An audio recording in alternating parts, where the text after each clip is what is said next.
or grief. We have figured out that life with Hannah just is what it is. And if it were any different, we might not know how to respond. There is always good in the Lord's will. Always. And she will never date. Hey, that's a plus. She'll never know the heartbreak of some jerk who misuses the word love to get what he wants. And no prom. Well, I guess I could take her when I chaperone, but no wedding. No big wedding dress, no expensive church venue, no crappy band to play the same hackneyed covers of 80s rock songs. Yet, this is all heartbreaking for my wife, who will never get to have mother-daughter conversations about the boys that she loves. No prom pictures or videos. No first dates. No pictures of first dates. And no driving for hours to find the perfect wedding dress. To have brunch with the mother of the man she's going to marry. Probably wouldn't like her either. No getting to see my baby walk down the aisle by her father. No father-daughter dance at the reception. And unless Christian gets married and has them, no grandchildren. With the good comes the bad, and in our case, with the bad only comes more. But it is in the fleeting moments of kindness that all of our troubles are erased. She has the most infectious laugh. And she really does look like me, even if you don't see it. That makes her achingly beautiful. I love that she'll fall asleep in my arms when I hold her. I swear when she stares off at nothing, she must be looking at God. Yep. Like I said, life is pretty much perfect. Well, it was for the longest time.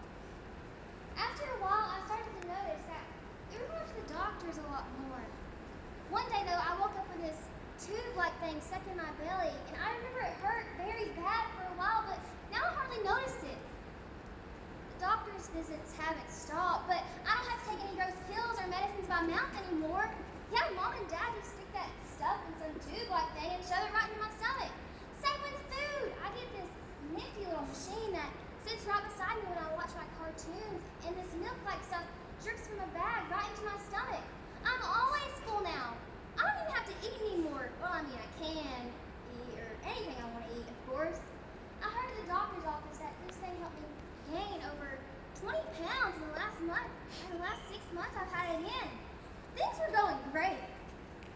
It's just that I've been listening to these people for years now, and while I've never noticed it before, I think I'm starting to realize something may be wrong with me. And I can tell people treat me different than they do the other children. Nothing bad, like I said before. Always so nice and wonderful. But I don't see Christian's machine, or his belly tube, or his back brace, or his doctor's visits. I am afraid almost every day. I'm afraid that I will one day be unable to provide for my family. I'm afraid that I'm failing my colleagues and students as an educator, even if it is just one person. I tell my students that with God on their side, they have nothing to fear, but I've lied to them. I am afraid almost every day. People like Hannah have an average life expectancy of 40 years. The most common cause of death is sudden death while sleeping. Hannah started having seizures, really bad ones.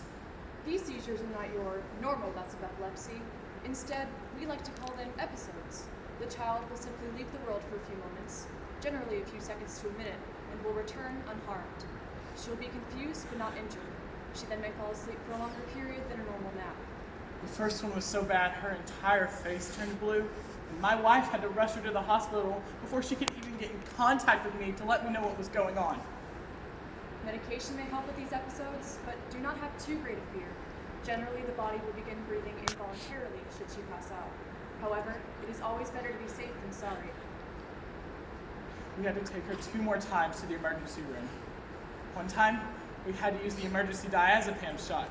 The ambulance arrived 3 minutes and 23 seconds after her seizures subsided. I kept track. It was on and off, 10 minutes long.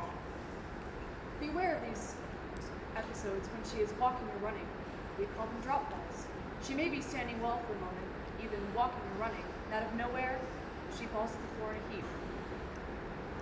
I am not afraid of death. Never have been. I'm not afraid that she will die. I mean, we all will one day.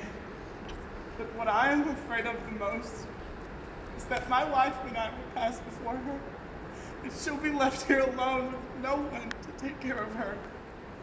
The following is written by my husband for his doctoral dissertation. Rett syndrome, as defined by Kathy Hunter in the Rett Syndrome Handbook, is a progressive genetic disorder in children, primarily girls.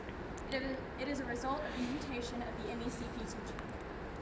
Atypical Rett's, which is not just a mutation of a specific MECP2 gene, is clinically diagnosed by Rett specialists. I have Rett syndrome?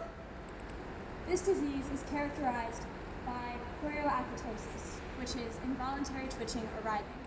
It is also characterized by cerebral palsy, autistic traits such as focused interest, repetitive hand movements, and delayed language development. The child may also have seizures, abnormal respiratory patterns of hyperventilation and breath holding, significantly smaller head size, and loss of purposeful hand function, such as holding a utensil or pinching food. In the Diagnostical and Statistical Manual, 5th edition, Rett's or DSM-5, Rett's is classified under neurodevelopmental disorders, which is in the subcategory of intellectual developmental disorders. Developmental disorders? Intellectual? Educators should be aware that while intellectual disorders may be non-progressive or won't progress to a worse state, Rett's is different in that it'll experience symptoms such as atrophy of the muscles in layman's terms, which will cause deterioration of the muscles, followed by a period of stabilization before another period of deterioration. Rett's has no documented inherited genetic link from one parent to another. It is infinitely difficult to trace. It can completely erase the gesture and verbal-based communicative skills, such as waving goodbye, raising a hand to answer a question in class, reaching out for a handshake, or even a hug. It has no known cure. Although Rett's typically affects females, males with Rett's lack the extra chromosome that can completely protect their body from being completely overcome by this disorder. Because of this, males with Rett's often die before or quickly after birth. If I were born a boy, what if Christian, what if he had... Mama! Dad, Mama! People often attribute this disease with locked-in syndrome. No verbal communication plus non-purposeful use of the hands may cause a rift in communication. Because the girls cannot say, my tummy hurts or I want some juice, they may feel like they are trapped in their mind with no unstable way of unlocking it. Mom, please let me out! Please let me out!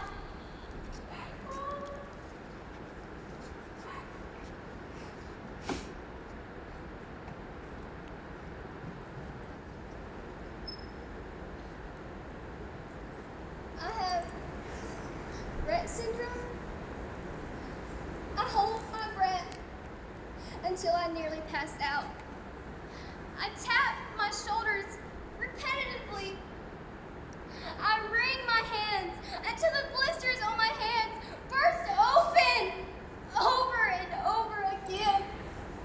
I have seizures that cause me to stop breathing. I cannot talk. I only cry, scream, or laugh. I am not like the other kids. I cannot run like them. I cannot play like them. I cannot go to slumber parties and talk about boys. If this is all true, then what am I even doing here? How am I even talking to people? It's because we're helping you too, sweetheart. Mama! Daddy Christian!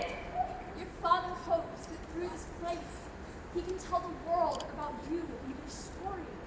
My story? But I don't have a voice. Here. Yeah. How can I?